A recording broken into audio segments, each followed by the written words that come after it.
천식. 안녕하세요. 이번 시간에는 천식의 증상, 발생 및 악화 요인, 치료 방법, 흡입제의 종류와 사용법, 예방관리 방법, 응급치료에 대해서 알아보도록 하겠습니다. 먼저 천식이란 무엇인지 우리 함께 살펴볼까요? 천식이란 기도과민성을 특징으로 하는 만성기도염증성 질환입니다. 천식은 기관지에 만성염증이 있는 질환으로 이 만성염증이 지속되면 기관지에 변형이 초래됩니다. 이 그림은 그러한 천식 환자의 기관지 조직을 떼어서 본 것으로 정상인에 비해 염증 세포가 많고 이러한 염증의 결과로 상피세포 밑에 기점막이 두꺼워져 있고 평활근이 많아진 기관지 변형이 초래되어 있음을 보여줍니다.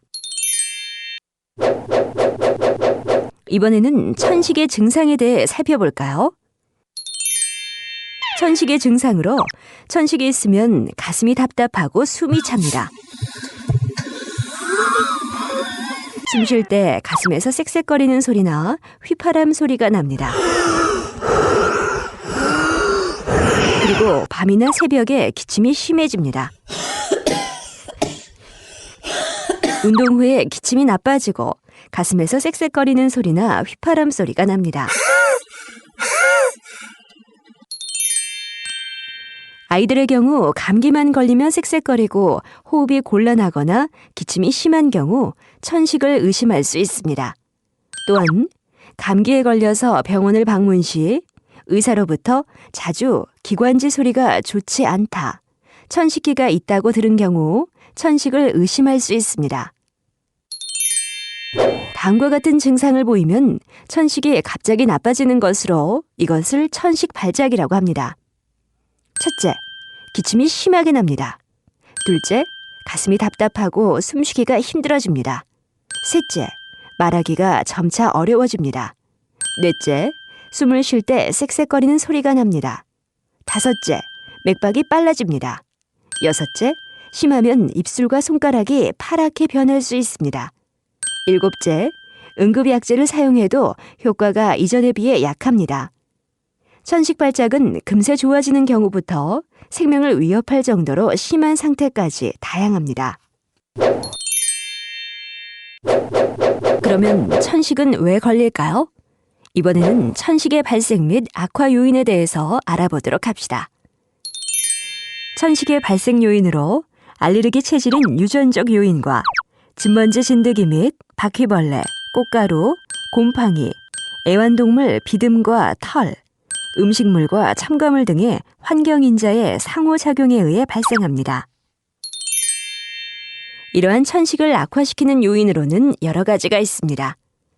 다음의 그림에서 천식을 악화시키는 유발물질과 유해 환경들을 찾아보도록 하겠습니다. 첫 번째로 소파, 커튼, 카펫이 있습니다. 카펫, 천, 소파, 커튼 등은 진먼지 진드기가 잘 서식하는 환경입니다. 두 번째로 담배입니다. 간접적으로 노출되는 담배로 인해 천식 치료가 잘 되지 않습니다. 그러므로 담배는 피하도록 해야 합니다. 세 번째로 곰인형입니다. 천으로 된 완구는 진먼지 진드기가 잘 자라는 곳입니다. 네 번째로 개와 고양이입니다. 애완동물의 털과 비듬은 천식을 악화시킵니다. 다섯 번째로 헤어스프레이입니다. 헤어스프레이, 향수 등의 자극적인 가스는 천식 증상을 유발합니다. 여섯 번째로는 곰팡이입니다. 실내 곰팡이도 천식 증상을 악화시키는 요인입니다. 일곱 번째는 바퀴벌레입니다. 바퀴벌레도 흔한 알레르기 물질입니다. 여덟 번째로 조리할 때 나오는 연기와 가스도 천식 증상을 유발합니다. 아홉 번째는 공장 연기와 자동차 매연 등의 대기오염입니다. 대기오염은 천식 증상을 악화시키는 요인입니다. 이외에 천식을 악화시키는 요인으로는 찬바람, 꽃가루, 운동, 감기, 비염, 그리고 일부 약물들이 천식 증상을 악화시키는 요인들입니다. 그러면 천식은 어떻게 치료하고 관리해야 할까요? 이제부터 천식의 치료 방법에 대해서 알아봅시다. 천식 치료를 위해 사용하는 약물은 흡입약물과 먹는 약물 두 종류가 있습니다. 대부분의 경우 최선의 방법은 흡입입니다. 흡입약물에는 천식조절제와 증상 완화제가 있습니다. 천식조절제는 매일 규칙적으로 흡입하는 반면 증상 완화제는 필요할 때에만 흡입합니다. 그리고 천식조절제는 증상이 없어도 사용하고 증상 완화제는 증상이 심할 때에만 사용합니다. 효과에서 천식조절제는 효과가 서서히 나타나는 반면 증상 완화제는 효과가 즉시 나타납니다. 천식조절제는 장기적인 천식치료의 목적을 가지나 증상 완화제의 경우는 천식조절제 없이 증상 완화제만 사용하면 위험합니다. 증상 완화제는 항상 휴대하여 꼭 필요할 때만 사용해야 하며 하루 4회 이상 사용할 정도로 증상이 자주 나타나면 병원에 방문해 보아야 합니다. 그러면 지금부터는 천식의 치료약물로 쓰이는 흡입제의 종류와 사용법에 대해 알아보도록 하겠습니다.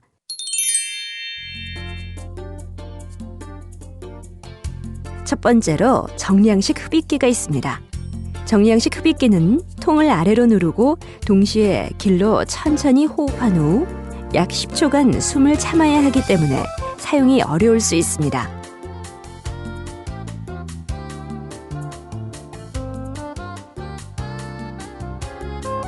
정량식 흡입기 사용이 어렵거나 흡입 스테로이드를 사용하는 경우에는 흡입제와 함께 보조 흡입기를 사용하는 것이 가장 좋습니다.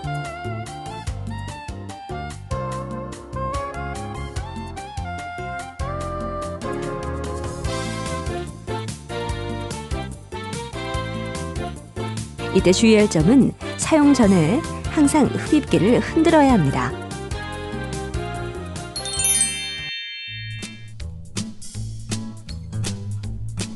두 번째로 건조 분말 흡입기가 있습니다. 이들 장치는 건조 분말 약물을 폐로 보내기 위해 깊은 숨을 들이쉬도록 되어 있습니다.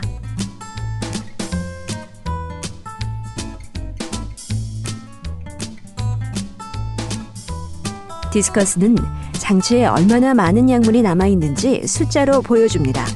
얼마나 남아있는지 확인하는 방법은 의사나 약사에게 문의해야 합니다.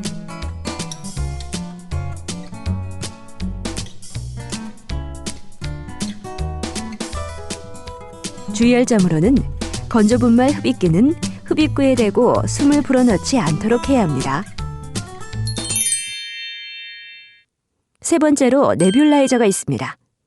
네뷸라이저는 약물을 미세한 입자로 만드는 장치입니다. 이들은 고용량의 약물을 투여하는 데 사용됩니다.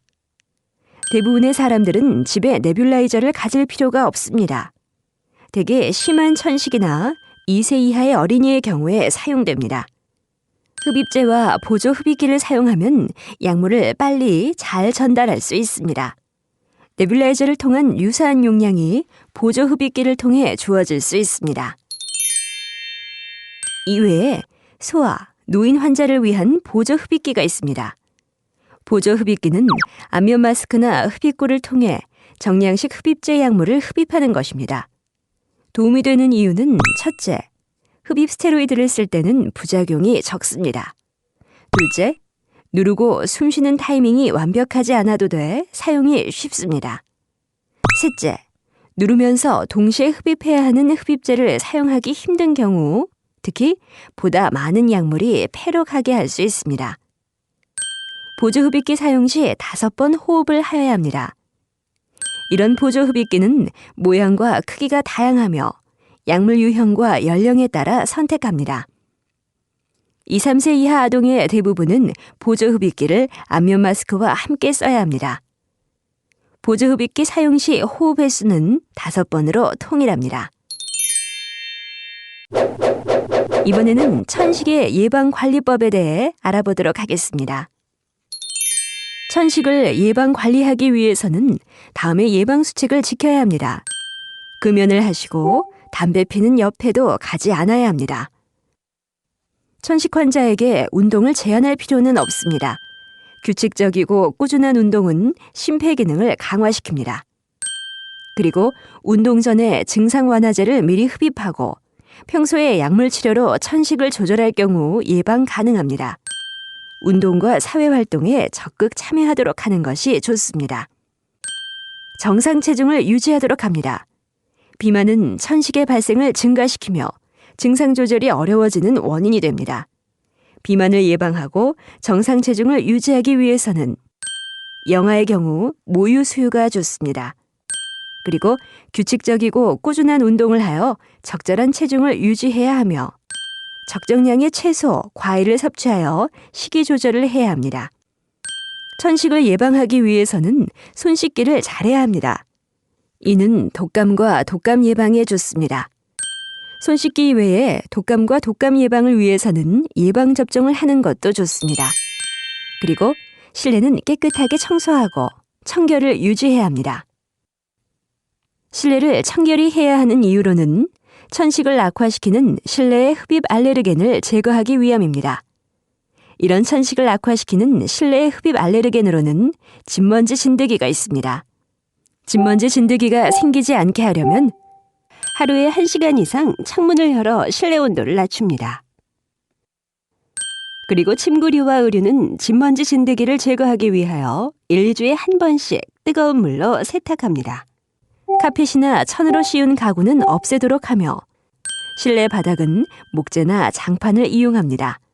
그리고 진공청소기 혹은 물걸레로 실내 바닥 먼지를 깨끗이 제거해야 합니다. 실내 알레르겐의 원인으로는 개와 고양이 같은 애완동물의 분비물과 비듬이 있습니다. 그러므로 애완동물 알레르기가 있는 환자는 다른 가정의 개나 고양이를 입양을 고려하는 것이 좋고 입양을 보내지 못할 경우에는 2, 3일 간격으로 애완동물을 목욕시키고 침실에서는 애완동물과 함께 자지 않습니다. 직장이나 학교에 갈 경우에는 애완동물에게 오염되지 않은 세탁한 옷으로 갈아입습니다. 또 다른 실내 흡입 알레르겐의 원인으로는 바퀴벌레와 곰팡이가 있으며 이런 실내 흡입 알레르겐이 생기지 않도록 실내를 깨끗이 청소하고 청결하게 유지하는 것이 좋습니다.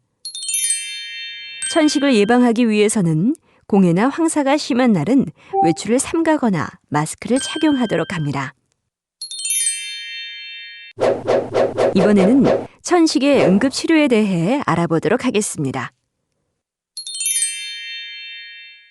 천식의 응급 상황으로는 앉아있거나 천천히 걸을 때도 호흡이 곤란할 때, 속효성 기관지 확장제 효과가 없을 때, 숨이 차서 말하기가 어려울 때, 최대 호기 유속이 평소보다 40% 이상 감소할 때, 밤에 기침이 심하고 숨이 차서 잠에서 깰 때, 호흡수, 맥박수가 증가할 때, 숨 쉴 때 쌕쌕거림이 심해질 때, 식은땀이 나고 정신이 몽롱해질 때, 속효성 기관지 확장제 사용 후 3시간 이내에 증상이 재발할 때입니다. 천식의 응급구조 세트로는 속효성 증산 완화제 흡입기는 유통기한 및 잔여량을 정기적으로 확인해야 합니다. 보조 흡입기는 흡입기에 적합한 큰 부피의 스페이스여야 합니다. 흡입기 사용 설명서와 천식 발작 시 대처 요령, 그리고 천식 응급처치 카드는 응급구조 세트에 넣어서 보관하세요. 마지막으로 사용한 기구는 70% 알코올 솜으로 세척 후 관리합니다. 천식의 응급시 대처법으로 먼저 당황하지 말고 똑바로 앉은 자세를 유지합니다. 그런 후 의사가 처방해준 증상 완화제를 흡입합니다. 그래도 증상이 좋아지지 않을 경우 병원이나 의원을 꼭 방문하세요. 천식의 응급시 처치 계획은 먼저 대상자를 앉히고 발작의 정도를 평가합니다. 그리고 개인적인 천식 행동 계획이 있다면 확인합니다. 그 후 속효성 증상 완화제를 스페이서를 통해 4번 순차적으로 분무합니다. 20분 후 증상이 계속 남아있다면 속효성 증상 완화제를 스페이서를 통해 4번 순차적으로 다시 분무합니다. 그리고 20분 후에도 증상이 없어지지 않고 계속된다면 즉시 앰뷸런스를 부르고 천식 발작이라고 말해야 합니다. 이때 앰뷸런스를 기다리는 동안 4번의 분무를 반복하여야 합니다. 이때 심한 호흡 곤란, 입술에 청색증, 그리고 상황이 걱정스러울 때는 발작이 일어난 즉시 앰뷸런스를 부르고 천식 발작이라고 말한 후 앰뷸런스를 기다리는 동안 4번의 분무를 반복해야 합니다. 그리고 속혈성 증상 완화제를 분무한 후 20분 동안 증상의 경과를 보는 동안 치료를 중단하고 대상자를 관찰합니다. 그리고 응급 연락을 하고 반드시 대상자와 함께 있어야 합니다. 천식 발작 시 응급처치 요령으로는 속혈성 베타2 항진제를 증상 발작 1시간 내 최대 3회까지 흡입합니다. 이때 PEFR이 정상 예측 또는 개인 최고치의 80% 이상의 반응을 보이면 2주 이내에 외래 진료를 받습니다. 만약 PEFR이 정상 예측 또는 개인 최고치의 60에서 80%의 불완전 반응을 보이면 부신피질 스테로이드를 경구 투여하고 의사에게 진찰을 받고 지시에 따르도록 합니다. 그러나 PEFR이 정상 예측 또는 개인 최고치의 60% 이하의 반응이 없는 상태를 보이면 부신피질 스테로이드를 경구 투여하고 병원 응급실로 바로 가야 합니다. 지금까지 학습한 정보가 천식 환자와 가족 여러분들께 많은 도움이 되길 바랍니다.